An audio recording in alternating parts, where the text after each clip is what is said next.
الحمد لله نحمده ونستعينه ونستغفره ونؤمن به ونتوكل عليه ونعوذ بالله من شرور انفسنا ومن سيئات اعمالنا من يهده الله فلا مضل له ومن يضلل فلا هادي له واشهد ان لا اله الا الله وحده لا شريك له واشهد ان محمدا عبده ورسوله اما بعد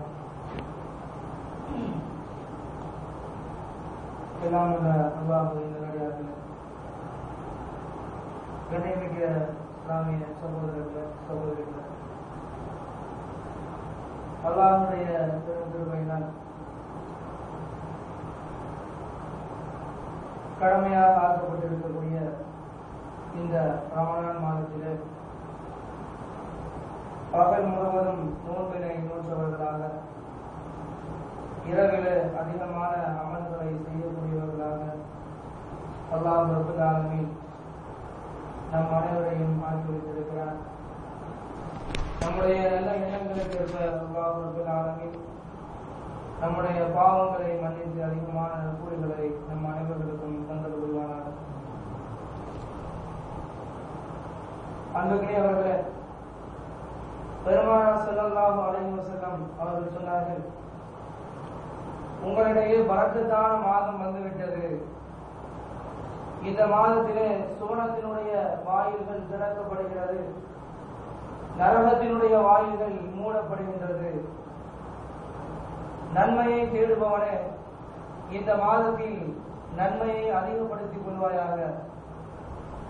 தீமையை தேடுபவனே, அத்தகைய தீமையான காரியத்தை விட்டு உன்னை தவிர்த்து கொள்வாயாக என்று பெருமானார் ஸல்லல்லாஹு அலைஹி வஸல்லம் அவர்கள் இந்த மாதம் வரும்போதெல்லாம் உபதேசம் செய்திருக்கிறார்கள். அன்புக்குரியவர்களே, எந்த ஒரு மாதத்தை பெருமானார் ஸல்லல்லாஹு அலைஹி வஸல்லம் அவர்கள் பரக்கத்தான மாதம் என்று சொல்லி காட்டினார்களோ, அதுபோல இந்த மாதத்தில் ஒரு இரவுகளையும் நரக விடுதலை பெறக்கூடியவர்கள் உங்களில் உண்டு என்று சொல்லி காட்டினார்கள். ஒரு இரவுலையும் அல்லாஹ் ரப்பல் ஆலமீன் நரக விடுதலை பெறக்கூடிய நபர்களை தேர்ந்தெடுக்கிறார் என்று பெருமானார் ஸல்லல்லாஹு அலைஹி வஸல்லம் அவர்கள் சொன்னார்கள். அன்புக்குரியவர்களே, அப்படிப்பட்ட பரக்கத்தான ரஹ்மத்தான ஒரு மாதத்தில் நாம் அமர்ந்திருக்கிறோம். அதுவும் கடைசி 10 நாட்கள். இந்த நாட்களில் அல்லாஹ் ரப்பல் ஆலமீன் ஒரு நாள் லைலத்துல் கத்ர் என்று சொல்லக்கூடிய சங்கை மிக்க கண்ணியமான ஒரு நாளிலே அல்லாஹ் ரப்பல் ஆலமீன் வைத்திருக்கிறார். இந்த நாளிலே நாம் அமல் செய்தோம் என்று சொன்னால் அல்லாஹ்வுடைய கிருபையினால் எத்தனையோ வருடங்கள் நின்று வணங்கிய அளவுக்கு, 80 வருடங்களுக்கு மேல் நின்று வணங்கக்கூடிய அளவுக்கு ஒரு நன்மையினை அல்லாஹ் ரப்பல் ஆலமீன் தருகிறார். 1000 மாதங்களை விட சிறந்த ஒரு நாள் லைலத்துல் கத்ர். அந்த நாளிலே அல்லாஹ் ரப்பல் ஆலமீன் திருமறை குர்ஆனை இறக்கி வைத்தார். அந்த நாளுக்கு அவ்வளவு சிறப்புகளை சொல்லி தந்திருக்கிறார். திருமறை குர்ஆனிலே அல்லாஹ் சிறந்த ஒரு மாதம் என்று சொல்லுவார் என்று சொன்னால் இந்த ரமலான் மாதத்தை தான் சொல்லுகிறார். ரமலான் மாதத்தை தவிர வேறொரு மாதத்தை அல்லாஹ் ரப்பல் ஆலமீன் சிறந்த ஒரு மாதம் என்று சொல்லவில்லை. சிறந்த ஒரு மாதம் என்று குர்ஆனிலே அல்லாஹ் சுட்டி காட்டுகிறான் என்று சொன்னால் இந்த ரமலான் மாதம் தான். அன்புக்குரியவர்களே, இந்த ரமலான் மாதத்தினுடைய முக்கால்வாசி கடந்து சென்று விட்டது. ஒரு சிறிய பகுதியில் எஞ்சிருக்கக்கூடிய சிறிய பகுதியில் நாம் இருக்கிறோம். இந்த நாளில் நாம் செய்யக்கூடிய அமல்கள் என்பது மிக மிக முக்கியமான ஒரு விஷயமாக கருதப்படுகிறது. அன்புக்குரியவர்களே, இந்த உலகத்தில் மனிதன் ஒரு சிறந்த ஒரு படைப்பாக படைக்கப்பட்டிருக்கிறார். இந்த படைப்பை அல்லாஹ் ரப்பல் ஆலமீன் சொல்லும் பொழுது அஹ்ஸன தக்வீம், சிறந்த ஒரு படைப்பு, அழகான ஒரு படைப்பு என்று சொல்லி காட்டுகிறார். இந்த உலகத்தில் அல்லாஹ் ரப்பல் ஆலமீன் எண்ணற்ற ஜீவராசிகளை உலகத்தில் படைத்திருந்தாலும் அல்லாஹ்வால் படைக்கப்பட்ட படைப்புகளிலேயே சிறந்த ஒரு படைப்பு இந்த மனித படைப்பு. இந்த மனிதனை போல அல்லாஹ் ரப்பல் ஆலமீன் வேற ஏதாவது சிறப்பா படைத்திருக்கிறானா? கிடையாது. அல்லாஹ் ரப்பல் ஆலமீன் அவ்வளவு சிறப்பாக இந்த மனிதனை சிறந்த ஒரு படைப்பாக படைத்திருக்கிறார். எப்படி படைத்தோம், ஏன் படைத்தோம் என்பதை கூட திருமறையில் அல்லாஹ் சொல்லி காட்டார். எப்படி படைத்தோம் அல்லாஹ் சொல்லும் பொழுது ஹலகல் இன்சான மின் தீன், தட்டினால் கன் கன் என்று சப்தம் வரக்கூடிய ஒரு விதமான களிமண்ணிலிருந்து நாம் படைத்தோம் என்று அல்லாஹ் சொல்கிறார். எப்படி? தட்டினால் சப்தம் எழக்கூடிய, கண் கண் என்று சப்தம் எழக்கூடிய ஒரு விதமான களிமண்ணிலிருந்து மனிதரை நாம் படைத்தோம். மனிதனை எப்படி எதற்காக படைச்சா? குர்ஆன்ல அல்லாஹ் சொல்லும் பொழுது வமா கலகத்துல் ஜின்ன வல் இன்ஸ இல்லா லியஅபுதூன், மனிதர்களையும் ஜின்களையும் இந்த உலகத்தில் நாம் படைத்திருப்பது என்னை வணங்க வேண்டும் என்ற ஒரே காரணம் தான் என்று அல்லாஹ் சொல்லி காட்டினான். அப்ப அல்லாஹ்வை வணங்கணும் அப்படிங்கிற ஒரே காரணத்துக்காக தான் நாம படைக்கப்பட்டிருக்கிறோம். வேற ஏதாவது ஒரு காரணத்துக்காக படைக்கப்பட்டிருக்கிறோமா? நிச்சயமாக கிடையாது. மற்ற காரணங்கள் எதுவாக இருந்தாலும் அதையெல்லாம் இரண்டாவது கட்டம். முதலாவது விஷயம் என்னவென்று சொன்னால் அல்லாஹ்வை வணங்க வேண்டும் என்ற ஒரே காரணத்திற்காக தான் இந்த உலகத்தில் மனிதன் படைக்கப்பட்டிருக்கிறான். வணக்கம்னா என்னங்க? எதுங்க வணக்கம்? பெருமானார் ஸல்லல்லாஹு அலைஹி வஸல்லம் ஒரு நபர் கேட்கிறார், யா ரசூலல்லாஹ், அல்லாஹ்வுடைய தூதர் அவர்களே, வணக்கம் வணக்கம் சொல்லி போட்டு சொல்றீங்களே, வணக்கம்னா என்ன யா ரசூலல்லாஹ் என்று கேட்கும் பொழுது நபிகள் நாயகம் ஸல்லல்லாஹு அலைஹி வஸல்லம் சொல்றாங்க, புனியல் இஸ்லாமு அலா கம்ஸின், இஸ்லாமிய மார்க்கத்தை பொறுத்தவரை 5 விஷயங்களின் கீழ் நிறுவப்பட்டிருக்கிறது. என்னென்ன விஷயம்? அஷ்ஷஹாதத்து அல்லா இலாஹ இல்லல்லாஹ் வ அன்ன முஹம்மதன் அப்துஹு வ ரசூலுஹு. என்ன? முதலாவது நம்ம கலிமான்னு சொல்லுவோமா இல்லையா? அதுதான் லா இலாஹ இல்லல்லாஹ் முஹம்மது ரசூலுல்லாஹ் என்று சொல்லக்கூடிய அந்த கலிமா. என்ன அர்த்தம்? என்ன அர்த்தம் சொல்லுங்க. லா இலாஹ இல்லல்லாஹ் முஹம்மது ரசூலுல்லாஹ் என்று சொன்னா என்ன அர்த்தம்? வணக்கத்திற்குரிய நாயகர் அல்லாஹ் ஒருத்தன் தான், வேற யாருமே கிடையாது. வணக்கத்திற்குரிய நாயகர் அல்லாஹ் ஒருத்தன் தான். பெருமானார் ஸல்லல்லாஹு அலைஹி வஸல்லம் அவர்கள் அல்லாஹ்வுடைய தூதராகவும் அடியாராகவும் இருக்கிறாரு அப்படின்னு சொல்லி கூட நாம சொல்லக்கூடிய அந்த வார்த்தை கலிமா, முதலாவது கலிமா. ஒரு நபர் இஸ்லாத்துக்கு வருகிறார் என்று சொன்னால் அவர் அந்த வார்த்தையை தான் சொல்லணும். இஸ்லாத்தை இருந்துகிட்டு ஒரு நாளேறி வரக்கூடிய ஒரு வயசு வருகிறது என்று சொன்னால் அவர் சொல்லக்கூடிய வார்த்தை அந்த வார்த்தை தான். லா இலாஹ இல்லல்லாஹ் முஹம்மது ரசூலுல்லாஹ் என்று சொல்லக்கூடிய அந்த திரு கலிமாவினை ஒரு நபர் முடிந்தால்தான் அவர் ஒரு இஸ்லாமியர். இதை சாட்சி கூற வேண்டும், சாட்சி பகர வேண்டும், இந்த விஷயத்தில் உறுதியாக இருக்க வேண்டும். இது முதலாவது. இரண்டாவது என்ன? இகாமு ஸலா, தொழுகையை நிலைநாட்டுவது, வ ஈதாவு ஸகாத், ஸகாத்தை கொடுப்பது, வல் ஹஜ் வ ஸௌம் ரமலான், ஹஜ் செய்வது, ரமலான் மாசத்தில் நோன்பு நோற்பது. இத்தனை விஷயத்தையும் பெருமானார் ஸல்லல்லாஹு அலைஹி வஸல்லம் சொல்லி காட்டுறாங்க. எத்தனை விஷயம்? 5 விஷயம். 5 காரியத்தை சொல்லி காட்டுறாங்க. இந்த 5 தான் அடிப்படையான விஷயம். இந்த 5 தான் இபாதத்துக்கு உண்டான விஷயம்.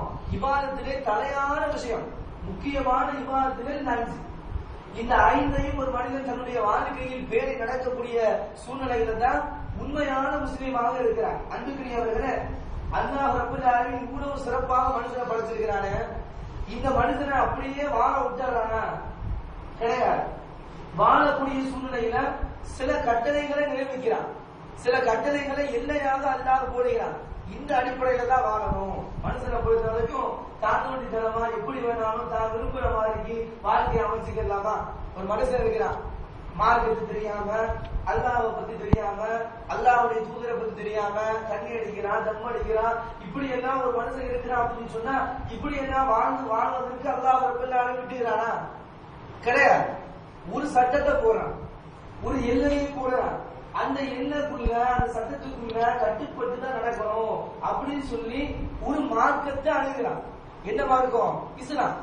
இந்த இஸ்லாத்தை அல்லாஹ் ரப்பல் ஆலமீன் ஒரு கட்டளையாக வச்சு, ஒரு எல்லையாக வச்சு, அதுக்கு கீழே தான் இருக்கணும் அப்படிங்கிற ஒரு சட்டத்தை நியமிச்சுட்டு அல்லாஹ் சொல்லக்கூடிய வாழ்க்கை என்ன தெரியுமா? இப்படி யாரு இஸ்லாத்துக்கு உண்டான அளவுக்கு கட்டுப்பட்டு அல்லாஹ்வை தொழுது வணங்கி இபாதத் பண்ணி ரசூலுல்லாஹ் என்ன சொன்னாங்க அதை தன்னுடைய வாழ்க்கையை எடுத்து நடத்தி இப்படி யாரெல்லாம் தன்னுடைய வாழ்க்கையை ஒரு கட்டுக்கோப்பா வச்சுக்கிட்டு போறாங்களோ அவங்களுக்கு அல்லாஹ் என்ன வாக்கு கொடுக்கிறான்? என்ன வாக்கு கொடுக்கிறான்? என்ன வாக்கு கொடுக்கிறான்? யாருக்கு கட்டுப்பட்டு உலகத்துல தாந்தோண்டித்தனமா இல்லாம அல்லாஹ் சொல்ற மாதிரி, அல்லாஹ்வுடைய தூதர் சொல்ற மாதிரி வாழ்க்கையை அமைச்சுக்கிட்டு போறாங்களோ அவர்களுக்கு அல்லாஹ் கொடுக்கக்கூடிய வாழ்க்கை என்ன? சொர்க்கம். இந்த சொர்க்கங்கிறது சும்மா கிடைக்கிறது கிடையாது. சொர்க்கத்தை அல்லாஹ் எல்லாத்துக்கும் நீ வரவங்கலாம் வாங்க, சொர்க்கத்துக்கு போறவங்க எல்லாம் போயிட்டாங்க அப்படின்னு சொல்லிவிட்டு அல்லாஹ் ரப்பல் ஆலமீன் சொர்க்கத்தை படைக்கல. இந்த உலகத்துல கஷ்டப்பட்டோம் அப்படின்னு சொன்னா இந்த உலகத்துல சிரமப்பட்டு அல்லாஹ் வணங்கி ஒரு குறுகிய காலம் எத்தனை வயசு வாழ்ந்துட போறோம்? ஒரு 60 வயசு வரையும் வாழணுமா?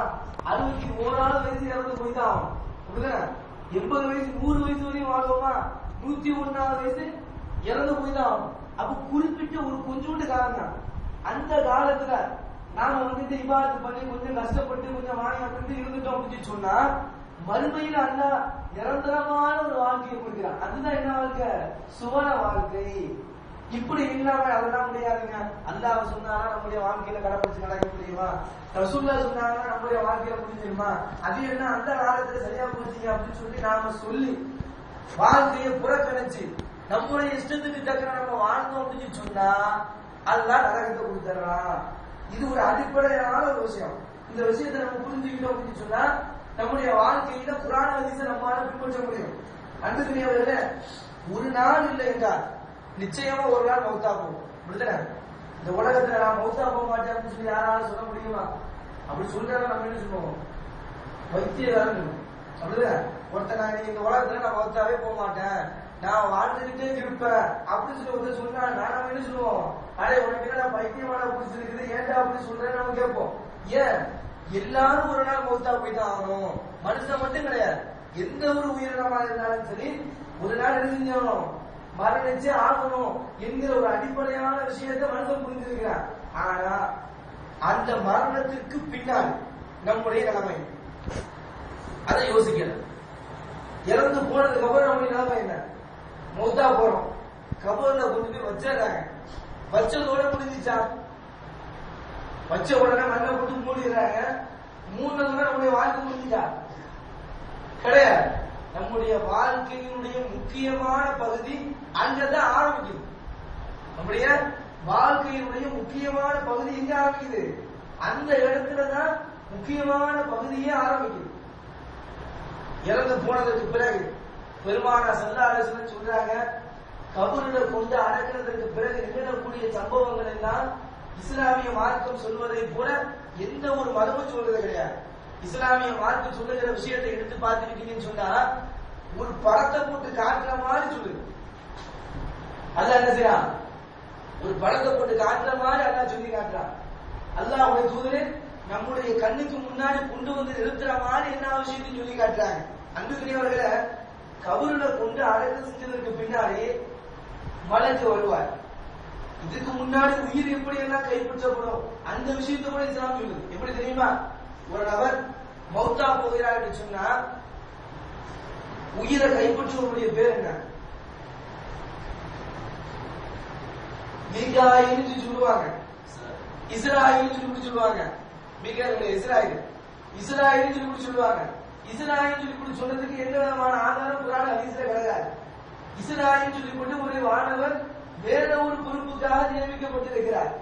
உயிரை கைப்பற்றுறதுக்கு யாரு? எந்த மாணவரே? அல்லாஹ் குர்ஆன்ல சொல்றா, குல்லியத்த வஃபாக்கும் மலக்குல் மௌத் அல்லதி உக்கிரபிக்கும் சும்மா இலா ரப்பிக்கும் துர்ஜாவும். அல்லாஹ் குர்ஆன்ல சூரத்துல் சஜ்தால சொல்லி காட்டுறான். 32வது அத்தியாயத்தை சொல்லி காட்டுறான். மலக்குல் மௌத் அப்படிங்கிற ஒரு வானவர், இஸ்ராயல் கிடையாது, சரியா? மலக்குல் மௌத்ங்கிற ஒரு வானவரை அல்லாஹ் என்ன செஞ்சிருக்கிறான்? ஒருத்தருக்கு சாட்டி வச்சிருக்கிறான். எனக்கு இப்ப வெயிட்டிங்ல இருக்கிற, உங்களுக்கு வெயிட்டிங்ல இருக்கிற, ஒருத்தருக்கு வெயிட்டிங்ல இருக்கிற. அல்லாஹ் என்னைக்கு அவனுடைய உயிரை கைப்பற்றுன்னு சொல்லி சொல்றாரோ அந்த நேரத்துல போட்டு உயிர் முடிச்சு தயாராக இருந்து கொண்டிருக்கிறார் அந்த வானவர். இதா அஜலின் முசம்மா இன்ன அஜலல்லாஹி இதா ஜாஅனா யுஆഖிர். அல்லாஹ்வுடைய கட்டளை வந்து விட்டது என்று சொன்னால் ஒரு நிமிஷம் கூட முன்னாடி போகாது, ஒரு நிமிஷம் பின்னாடி வராது. 12:01 தான் உயிர் போகணும்னு சொல்லி அல்லாஹ் வச்சிருந்தான்னு சொன்னா 12:02 ஆக்கப்படாது, 12 மணியாவும் ஆக்கப்படாது. 12:01 அல்லாஹ் உயிரை கைப்பற்றுன்னு சொல்லி வச்சிருந்தாலும் செய்யாங்கல்ல, அந்த நிமிஷத்தோட முடிஞ்சு போச்சு. இது அல்லாஹ் குர்ஆன்ல சொல்லி காட்டுறா. அல்லாஹ்வுடைய தவணை வந்து விட்டது என்று சொன்னால் அது முற்படுத்தவும் பட மாட்டாது, பிற்படுத்தவும் பட மாட்டாது. அல்லாஹ் குர்ஆன்ல சொல்லி காட்டுறான். இந்த விஷயத்தை வழங்கிக்கணும். ஒரு மனிதனுக்கு உயிர் கைப்பற்றியாச்சு. இந்த உயிருடைய நிலைமை என்ன? நஃப்ஸ். நஃப்ஸ் தனி, ரூஹ் தனி. ரூஹ்னு சொன்னா என்ன? உயிர். நஃப்ஸ்னு சொன்னா ஆத்மா அப்படின்னு சொல்லுவாங்க. இந்த ரூஹானதை என்ன செய்யுது? உருவிக்கிட்டு நல்லவராக இருந்தார் உலகத்துல அல்லாஹ்வுக்கு ரசூலுக்கு கட்டுப்பட்டு ஒழுங்கா தொழுது கொண்டு நல்ல விஷயங்கள் செஞ்சு எல்லாம் அப்படி ரசூலாவே வாங்க முடியாது. எல்லாரும் சஹாபாக்களே வாங்க முடியுமா? நம்மால முடிஞ்ச அளவுக்கு அமல் செய்யணும், நம்மால முடிஞ்ச அளவுக்கு இபாதத் இருக்கணும், தீமையான விஷயத்தை குறைச்சிக்கணும், நன்மையான விஷயத்தை அதிகப்படுத்தணும். இப்படி யாரு வாழ்கிறாரோ நல்ல மாதிரி இந்த உலகத்துல வாழ்ந்திருப்பாருன்னு சொன்னா அவருடைய உயிர் எப்படி கைப்பற்றப்படும் தெரியுமா? குலைத்த மாவில ஒரு முடி சிக்கி இருந்துச்சுன்னா எப்படி உருவோம்? ஒரு மாவு ரொட்டி மாவு குலைச்சு வைக்கப்பட்டிருக்கு, அந்த குலைச்ச மாவுல ஒரு முடி சிக்கிட்டு இருக்கு. அந்த முடி எப்படி உருவணும்னு சொன்னா எவ்வளவு லேசா வரும்? கசமா பிரிஞ்சு வருமா? லேசா வரும். அது போல நல்லவருடைய உயிர் கைப்பற்றப்படும். கெட்ட அடியாராக இருப்பான் என்று சொன்னா என்னடா சொல்றான், என்னதான் இபாதத் பண்றது, அல்லாஹ் என்னன்னு சொல்றான், ரசூலுல்லாஹ் சொல்றாங்க, இதெல்லாம் நம்முடைய வாழ்க்கையை அமல்படுத்த முடியாதுங்கன்னு சொல்லி ஒருத்தர் சொல்லுவான் என்று சொன்னா அவனுடைய உயிர் எப்படி கைப்பற்றப்படும் தெரியுமா? ஒரு பட்டாடையை கள்ளி செடியில போட்டு இருத்தா எப்படி கிழிஞ்சுக்கிட்டு வருமோ அது போல அவனுடைய உயிர் கைப்பற்றப்படும். உயிரை கைப்பற்றிடுவாங்க, எடுத்துருவாங்க. எடுத்ததுக்கு பிறகு நாம என்ன? இந்த உயிர் 7 வாரத்தை தாண்டி போகும், அல்லாஹ் இடத்துல போகும். அல்லாஹ் அந்த உயிர் நல்ல உயிராக 7 வாரத்தை தாண்டும். கெட்ட அடியானா இருந்திருப்பான்னு சொன்னா மலக்குகள், அந்த ஒவ்வொரு வானத்தினுடைய மலக்குகள் சொல்லுவார்களா, யாருடைய உயிர் இது? எந்த கெட்ட அடியானுடைய உயிர் இது? துர்நாற்றம் வீசுகிறது, இவனுடைய உயிரை இங்கே கொண்டு வந்தீங்க, நான் துறைக்க மாட்டேன் என்று சொல்லுவார்கள். சில அடியானுடைய உயிர் வானத்திற்கும் பூமிக்கும் மத்தியில் தொங்கிட்டு கிடக்குமா அந்த இடத்துல. பாருங்க, சுபஹானல்லாஹ், அல்லாஹ் காப்பாற்றணும். அந்த உயிர் வானத்துக்கு போயிடும். அல்லாஹ் இடத்துல போய் நல்லவர்களுக்கு சொல்லி தனியா பதிவேடு, கெட்டவர்களுக்கு சொல்லி தனியா பதிவேடு. சரியா? அந்த உயிர் ஓரளவுக்கு கெட்ட காரியங்கள் பண்ணிட்டான்னு சொன்னா வானத்துக்கு ஒரு மாதிரி கட்டுட்டு போயிடும். ஓவரா கெட்டது பண்ணிக்கிட்டு ஒண்ணுமே இவாது இல்லாம முட்டாளா மார்க்க விஷயத்துல ஒண்ணுமே தெரியாம உட்கார்ந்தான்னு சொன்னா அந்த இடத்துல தொங்கும். இந்த ஓரளவுக்கு கெட்ட விஷயங்கள்லாம் பண்ணி ஓரளவுக்கு இது பண்ணி கொஞ்சம் இவாது பண்ணி வாங்கியிருப்பா தெரியுமா, தட்டி தருமாறி ஒரு மாதிரி போயிடும். போய் கெட்ட அடியாருடைய பேர்ல பதிவு செய்யப்பட்டு துர்நாற்றம் அளிக்கக்கூடிய ஒரு உயிரா இருக்கும். நல்ல அடியாரா இருப்பான்னு சொன்னா நல்ல அடியாருடைய பதிவேட்டில பதிவு செய்யப்பட்டு அந்த உயிரானது கபரிலே அடக்கம் செய்ததற்கு பிறகு குடிக்கப்பட்டு கேள்வி கேட்கப்படும். இதற்கிடையில ஒரு நபர் மரணத்திற்கு பிறகு அவருடைய நஃப்ஸ் தனியாக பிரிஞ்சு வந்து உட்கார். ரூஹ் தனி அல்லாஹ்வுக்கு போயிடும். நஃப்ஸ்ங்கிறது ஆத்மா, இது தனியா பிரிஞ்சு வந்து பக்கத்துல உட்கார்ந்து. அதான் ரசூலுல்லாஹ் சொன்னாங்க, யாராவது மரணிச்சிட்டாங்க அப்படின்னு சொன்னா பக்கத்துல உட்கார்ந்து ஒப்பாரி வச்சு அழாதீங்கன்னு சொன்னாங்க. ஏன்? தலையில அடிச்சுக்கிட்டு முடிய பிச்சுக்கிட்டு நெஞ்சில அடிச்சுக்கிட்டு அழாதுன்னு சொல்லி ஏன் சொன்னாங்க? நஃப்ஸ் உட்கார்ந்து இருக்கு, அந்த நஃப்ஸ் பார்த்துட்டு இருக்கும், அந்த நஃப்ஸுக்கு எல்லாமே தெரியும். இது நம்ம சொந்த பந்தம், நம்முடைய மாமா மச்சனை, நம்முடைய பொண்டாட்டி பிள்ளை, இது எல்லாம் நஃப்ஸுக்கு தெரியும். பக்கத்துல உட்கார்ந்து பார்த்துட்டு இருக்கும். அது அழுவது அவர்களுக்கு வேதனை தரும். பெருமானார் சொன்னாங்க, அதுதான் மையத்துக்கு பக்கத்துல உட்கார்ந்து அடிச்சு அழக்கூடாது அப்படின்னு சொல்றாங்க. புரிஞ்சா? அப்ப நஃப்ஸ் தான் கபருல கொஞ்சம் அடக்கினதுக்கு பிறகு வேதனை கொடுக்கப்படும். ஏன்னா நான் கேட்கிறேன், கபருல கொஞ்சம் அடக்கினதுக்கு அப்புறம் எவ்வளவு நாள் உடம்பு இருக்கும்? மிஞ்சி போனா ஒரு வருஷம் இருக்குமா? 6 மாசத்துலயே அழுக்க ஆரம்பிச்சோம். ஒரு வருஷத்துல பாத்தீங்கன்னா எலும்பு கூட மிஞ்சா அந்த அளவுக்கு என்ன பண்ணும், எல்லாமே காணப்படும். அப்ப எதுக்கு அல்லா வேதனை கொடுக்கிறான்? நஃப்ஸுக்கு வேதனை கொடுக்கிறான். புரிஞ்சா இல்லையா? கடல்ல மூழ்கி சாகுறாங்க, குண்டு வெடிச்சு உடம்பே பார்க்க முடியல, கை கால் நந்துங்க போயிடுது. அவனுக்கு எப்படி கபூர் வேதனை உண்டா இல்லையா? உடம்பே செதறி போயிடுது, பிளைட்ல பறக்கிறான், வெடிச்சிருது, உடம்பே செதறி போயிடுது, உடம்பே பார்க்க முடியல. அப்ப அவனுக்கு எப்படி கபருடைய வேதனை? நஃப்ஸுக்கு அல்லாஹ் வேதனை கொடுக்கிறான். ரூஹ் என்பது தனி, நஃப்ஸ் என்பது தனி. ரூஹுக்கு உள்ள ரூஹ் குடிக்கப்படுது, கேள்விகள் கேட்கப்படும். ஒரு 4-5 கேள்வி கேட்கப்படும். உன்னுடைய அடியாரை நீங்க என்ன மார்க்கத்தில் இருந்த, உன்னுடைய மார்க்கம் என்ன, உனக்கு வழங்கப்பட்ட வேதம் என்ன, உன்னுடைய ரப்பு என்ன, யாரு, இந்த மாதிரி கேள்விகள் எல்லாம் உனக்கு கேட்கப்படும் கபரில். இந்த உலகத்தில் நல்ல அடியாராக இருந்திருப்பான் என்று சொன்னா கேட்கக்கூடிய கேள்விக்கு தான் சரியா பதில் சொல்லிடுவான். அவன் நல்ல அடியானா இல்லாம கெட்ட அடியானா இருந்திருப்பான் அப்படின்னு சொன்னா கேட்கக்கூடிய கேள்விக்கெல்லாம் என்ன கேள்வி கேட்கிறீங்க, என்ன கேள்வி கேட்கிறீங்கன்னு சொல்லியே புலம்புவான். அங்க இருந்து ஒரு சத்தம் வரும். என்ன சத்தம் வரும்?